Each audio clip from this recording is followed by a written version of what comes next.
नमस्कार साथियों, आज मैं लेकर आया हूँ स्थायीकरण से संबंधित ऑनलाइन फॉर्म कैसे भरते हैं। जो नए कार्मिक है जिनका 2 साल का प्रोबेशन कार्य पूरा हो गया है, वे साला दर्पण से स्थायीकरण के लिए आवेदन कैसे करें।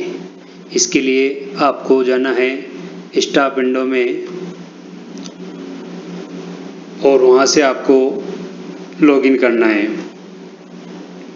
स्टाफ विंडो में अपने आईडी और पासवर्ड डालेंगे, उसके बाद में आप लॉगिन करेंगे। लॉगिन करने के साथ ही आपका जो होम विंडो है वो खुल जाएगा। तो आप यहाँ पर देखेंगे कि जो ये टैब है होम, अप्लाई, प्रोफाइल, फोरम और रिपोर्ट, तो यहाँ पर जो फोरम का टैब है आप उसको खोलेंगे। फोरम के टैब में एक तो है TAF और एक है एप्लीकेशन फॉर डिपार्टमेंटल सर्विस। इस एप्लीकेशन फॉर डिपार्टमेंटल सर्विस पर ओके करेंगे तो नीचे आएगा एक फोरम। ये फोरम आपको सीधे अपने आवेदन लिंक पर ले जाने के लिए 2 टैब प्रदर्शित करेगा। पहला टैब है अप्लाई फॉर ACP और दूसरा है कन्फर्मेशन फॉरम। ACP के लिए आवेदन करने वाले कार्मिक यहाँ पर करेंगे और स्थायीकरण के लिए आवेदन करने वाले कार्मिक यहाँ पर करेंगे। तो मैं पहले स्थायीकरण के लिए आवेदन बताता हूँ। यहाँ पर आप क्लिक कीजिए। जैसे आप यहाँ क्लिक करेंगे तो आपका जो फॉर्म है साला दर्पण पर आपका जो समस्त डाटा है वो यहाँ पर शो हो जाएगा। आप सबसे पहले अपने डाटा को, जो वास्तविक डाटा है मूल, उसका सत्यापन यहाँ से कर लीजिए और ये सारी चीज़ें फिल कर दीजिए। यहाँ पर आपका नियुक्त अधिकारी कौन है वो भर दीजिए, जिसने आपको नियुक्ति दी है वो भर दीजिए। यदि आप राज्य स्तर भरेंगे तो यहाँ पर जिला एक ही आएगा, बीकानेर, और अगर आप संभाग स्तर या जिला स्तर भरते हैं तो आपको यहाँ जिला सेलेक्ट करना पड़ेगा। अपनी मेरिट वगैरह चेक कर लें, परिणाम रिवाइज हुआ है तो ये कर लें। आपका वर्ग, आप यहाँ से ये कुछ ही चीज़ें भर सकते हैं। बाकी आपको अपने 10 नंबर पर जाकर यदि कुछ चीज़ों में गलती है, जैसे मान लो मेरिट नंबर में गलती है या कोई आपकी ग्रेड वगैरह ऐसी है, तो उनको चेंज करने के लिए आपको 10 नंबर पर जाकर एडिट करना पड़ेगा।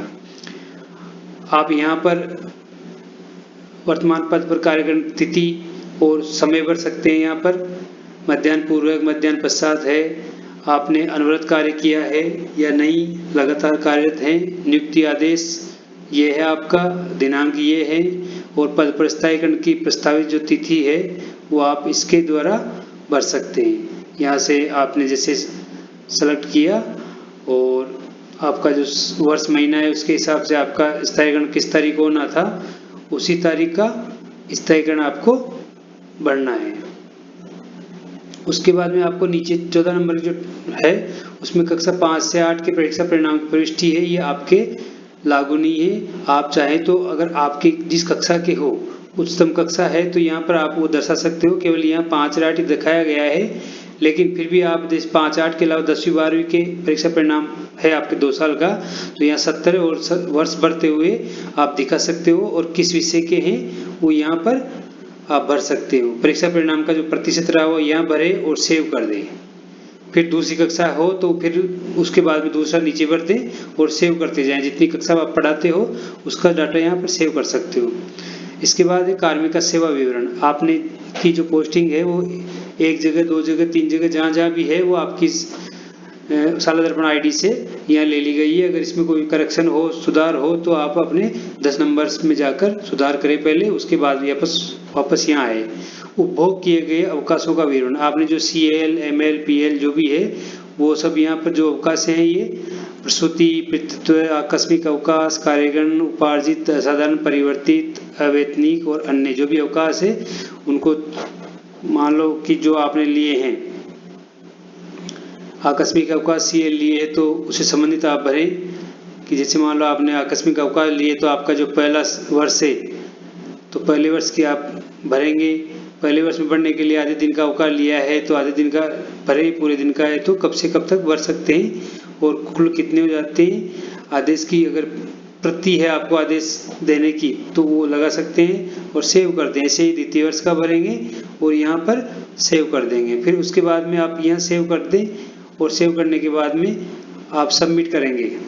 सबमिट करते ही यहाँ पर एक डायलॉग बॉक्स खुलेगा यहाँ पर, जिसमें लिखा हुआ आएगा OTP, और ये लिखा आएगा कि आपने आपका डाटा जांच लिया है, क्योंकि आप उच्चाधिकारी को सेंड करने वाले हैं तो अपना डाटा जांच ले।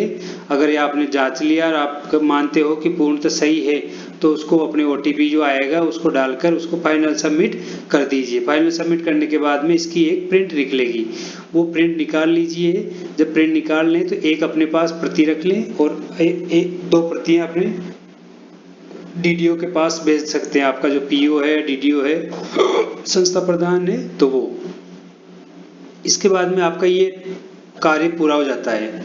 उसके बाद में फिर आप वापस अगर यहाँ पर इसकी जो प्रोग्रेस है वो देखना चाहें तो जैसे आपने जो फॉर्म भरा था यहाँ पर, तो यहाँ जो ट्रैक है वो आपका जो फॉर्म है कंफर्मेशन का, तो वो फॉर्म कहाँ पहुँचा वो देख सकते हो। क्योंकि यहाँ मैंने सबमिट नहीं किया तो यहाँ नहीं दिखा रहा है, वरना आपको यहाँ दिखा था कि आपने जो फॉर्म सबमिट किया है वो कहाँ पर है।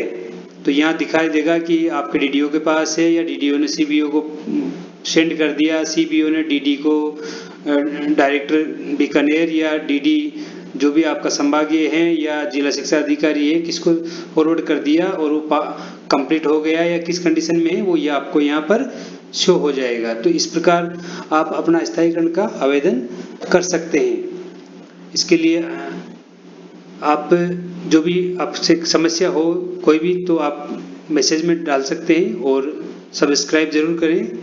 अगला जो दे रहा हूँ वीडियो वो है ACP से संबंधित। धन्यवाद।